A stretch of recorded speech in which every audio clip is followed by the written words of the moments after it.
A very warm welcome again, dear grade 7 students of biology. I hope you are having a good time at home, you are staying safe, you are listening to your parents' advice of eating proper food and sleeping at the proper time and studying as well, okay? Because your cycle test is coming soon in the month of end of the June month, so I hope you are all preparing for the same.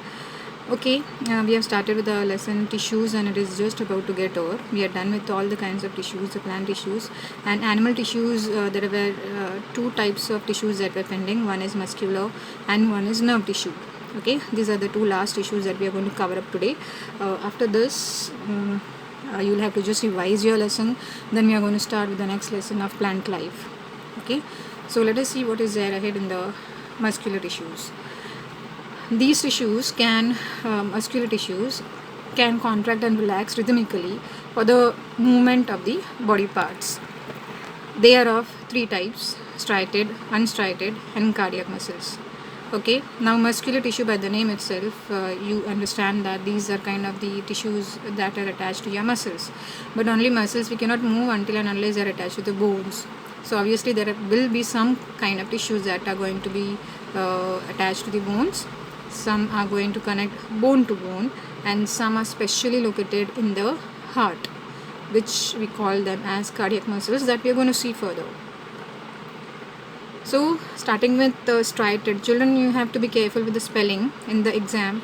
It is found that striated, you write it, most of them, I mean to say, if you are not careful, you spell the striated word as STRAITED. Okay, you'll have to please keep in mind the spelling STRIATED, muscles, striated muscles. So striated, the name itself tells you that they are striations. Striations in the sense they have got these white and black color bands, or you can say, okay, you can see this picture over here. So they have got this kind of bands around them. They are cylindrical. Okay, looking at the picture itself, you can see there are many nuclei itself there in the picture. So let us see. So they are long and cylindrical. They are stripped, that means they are striated due to dark and light bands. Many nuclei, they are in bundles together. Okay, bundles together. They are covered by connective tissues, and they are voluntary muscles. That means what?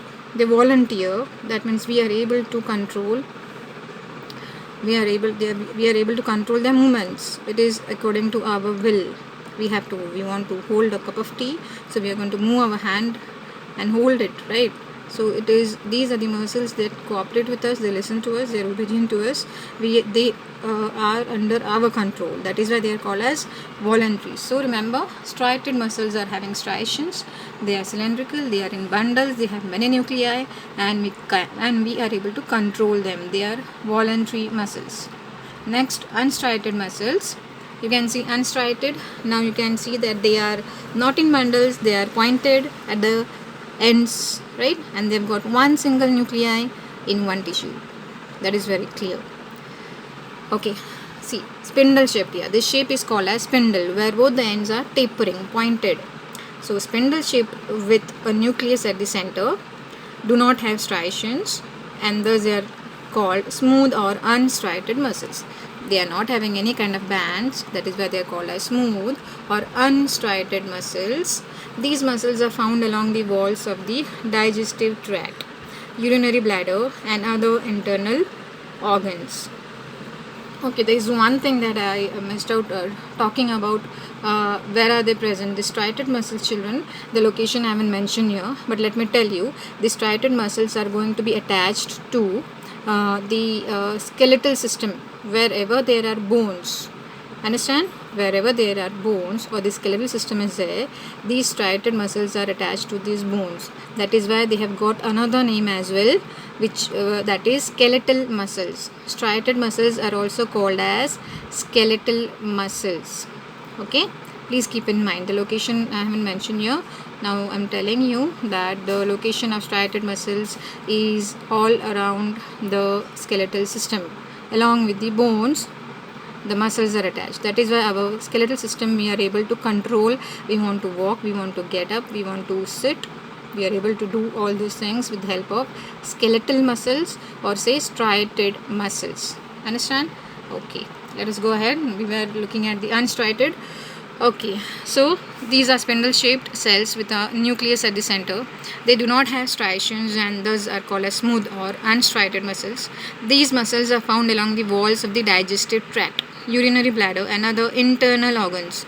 And obviously, see, they are internal. Can we do anything inside our body? Can we change the movement of a heart or lungs? No, not at all. That is why they are called as involuntary muscles, and they are they belong to the internal organs. They are inside the human body.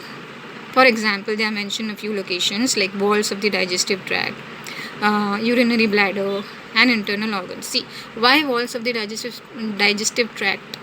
If you can remember, there was this peristalsis movement. The food has to go from our mouth till the stomach. How does it go? It gets pushed forward and forward with the help of this peristalsis movement. The muscles move. Why is this peristalsis happening? Because of these unstriated muscles. Understand? They are useful. They are able to contract and relax for the further movement of the food particles. Same goes to urinary bladder, where things are supposed to go ahead. Understand?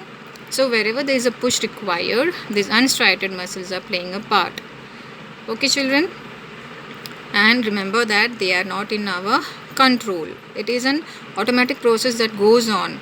For example, the pumping of the heart, the pumping of the blood through our heart, right? Then the lungs contract and relax. These muscles are also not in our control, but it is a God gift, I suppose, that they will keep on working tirelessly throughout our life, right? Furthermore, the third one is cardiac muscles. Cardiac muscles, you can see again here, they are branched. They are having striations just like striated muscles, and they have got just one single nucleus, unlike striated muscles. Few similarities and few dissimilarities. So, cardiac muscles, they are present only in the heart. You have to remember, it's a special kind of a name given to the muscles given in the heart. They are called as cardiac. We have heard the word as cardiac arrest, right? No? Yeah, it is very similar to that. The muscles present in the heart are called as the cardiac muscles, and they do the rhythmic contraction and relaxation, which helps the heart to pump the blood to all the parts of the body. Okay, so the cardiac muscles are going to do this rhythmic movement of contraction and relaxation.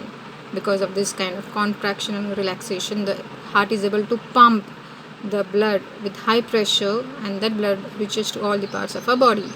Okay, then these muscles are involuntary and work tirelessly. Obviously, we are not telling the heart, okay, heart, keep on pumping, come on, you cannot stop. No, they work on themselves. They work by themselves. They don't take any orders. They don't have to. Again, as I said, they are there with us till the beginning and till the end of our life. Okay, they are cylindrical and striated, much similar to the striated muscles. Okay, but here there is just one single nucleus. Okay, that is the difference. Similarity is that they are cylindrical and striated. Dissimilarity is that they have got one single nucleus, whereas striated muscles have got many nuclei. This was all about the muscular tissues, 3 types. Very easy to remember. Going by the pictures, you can keep things in mind about the features, and the locations going by their names. Okay. Yeah, the last tissue is the nervous tissue. Nervous tissue is different from veins. Please do not get confused. Veins are the parts of the circulatory system. Nerves are the part of the nervous tissue. So, these tissues are found in the brain, spinal cord, and peripheral nerves. Peripheral in the sense everywhere in the body, children. Every tip of our skin has got sensation, right now, which carries the sensation, which carries the messages to the brain, and the brain decides something and directs some action, right? Yeah, so in short, they are present everywhere in the body. These are made up of highly specialized cells called neurons. We are going to see the picture of neurons. I think you have studied this neurons in 6th grade as well. Neurons transmit messages in the form of electrical signals from all the parts of the body to the brain and spinal cord, and vice versa. So, just as I said, every part of our body is going to receive the signals from the neurons. Okay, the neurons are going to catch hold of the messages. They are going to take the messages, take it to the brain. The brain decides upon some action. Suppose now you decide to get up as the alarm rings right now, so your brain is going to tell you, okay, the alarm has rung, now is the time to take the action, now you have to get up. So this kind of messages keeps on transmitting throughout the day, so many innumerable times throughout your day. Right now, your daytime when you are most active. So they are just like the postman. We like to compare with that. They carry messages to and fro. They take the messages from the body parts through spinal cord. It will reach the brain. The brain decides something. It will tell the actions to be performed through spinal cord. Again, the actions are being performed by the body parts. So to and fro, and it is much compared to the CPU of the computer system. Right? The CPU does a lot of coordination and decision making over there. So this is the nervous tissue, and what are the parts of a neuron now? We will just see that. A neuron consists of a cell body, dendrites, and an axon. Okay.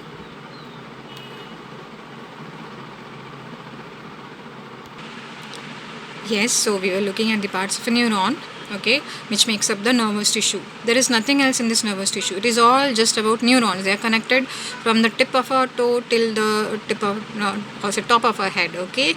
Everywhere they are present. It is just a loop, a very long chain of neurons clubbing together.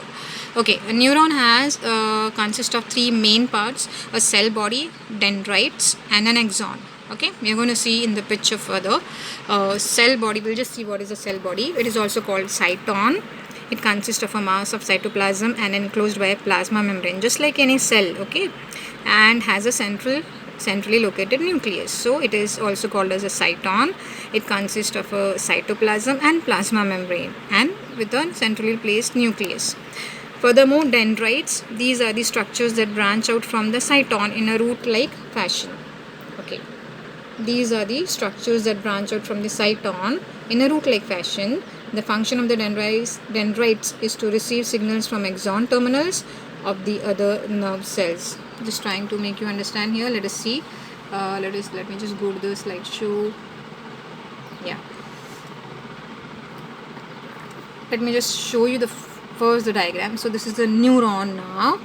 Okay, we were talking about the cyton. Can you see that soma, cell body, and centrally placed nucleus, and those dendrites, the root hair-like structures, they are the dendrites.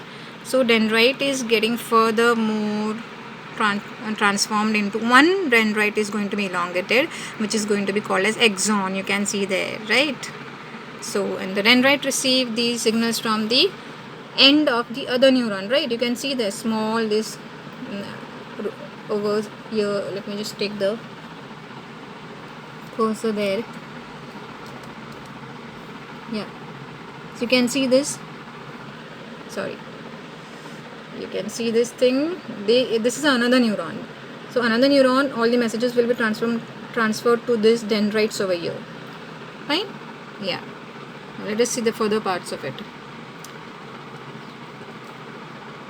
Yeah. Furthermore, the last part is axon. Just now I showed you axon. It is a thin elongated structure that extends away from the cyton. It is capable of sending electrical signals over short and long distances from the cell body to the axon terminal. There is a myelin sheath, some covering called as myelin sheath. It is acting as an insulation thing to absorb shocks. Okay, when our body gets somehow some jerks, or it gets hit or something, mechanical shocks are there. So this myelin sheath does a job of kind of protecting this very thin and cylindrical axon. It's very delicate, so myelin sheath is there to protect it, and it allows the transmission of impulses efficiently. Okay, then bundles of axons together form a nerve. There are so many axons coming together to form one nerve. So here you can see axon, which is covered by myelin sheath, it is written. Okay, and there is this. Furthermore, you have this in 9th standard as well, children. You are going to learn what is this node of Ranvier, it is called as. There is a small space you can see where there is no myelin sheath. Yeah, we are going to study this later. For now, you can just look at the myelin sheath. It is a protective covering around the axon. Axon is doing the job of taking the signals from the cyton to axon terminal. You can see the synapse there. The synapse is nothing but a joint where one neuron is being joined to the other neuron. So this is a long chain that will go on and on throughout our body, because it accepts the sensation, it accepts the messages, and takes it to the brain. The brain is going to think upon it, take some decision, and tell the body parts to act upon your messages received. Okay, that was all about the tissues, children. I want you to note certain points here. Like, start writing the definitions and difference between from the, it should be from, okay, from the exercise after long answer questions. This is just to make your practice good of writing and learning. So after long answers, if you are done, write the definitions and differentiate between and learn them as well. Also solve the picture based questions in the textbook itself if you have got a hard copy. If no, you can write it somewhere in the rough notebook, only the answers. But picture based questions, I have told you again and again, forms a major part of your second section. Okay, out of 60 marks of second section, you can see half of them are, like 30 marks are picture based. So please study them very carefully, very properly. Any doubt, you can contact me. Read the facts and the entire lesson. Till last year there were no facts given in the textbook, but this edition of your Oxford has got a lot of facts mentioned. That is important, because in exam point of view, they are asked in fill in the blanks, name the following, true or false. Okay, so please learn them as well. And you have to read the lesson actually. That practice is really good, because you never know which question is taken from which part of the lesson. Don't just mug up the answers from the exercise and the job sheets or whatever. Form your own notes, make the flow charts, enjoy your learning in the way you want to. You can go to the video links, you can draw and write and learn. Yours is the choice. Okay, then learn all the notes. Yes, because the exams are nearing, the cycle test is coming up, and I really wish to see all of them scoring very good marks in biology, because it is so very easy, it is fun to learn. It is all about our daily lives, what are we made up of, what is there inside us, how to take care of them, right? So I hope you're all enjoying the biology session, and I really hope to see you back again in the school. So please studying properly and stay home, stay safe, keep sanitizing yourself, keep yourself in a good health and hygienic situation always. Okay, take care of yourself, children. Have a nice day ahead. Bye bye.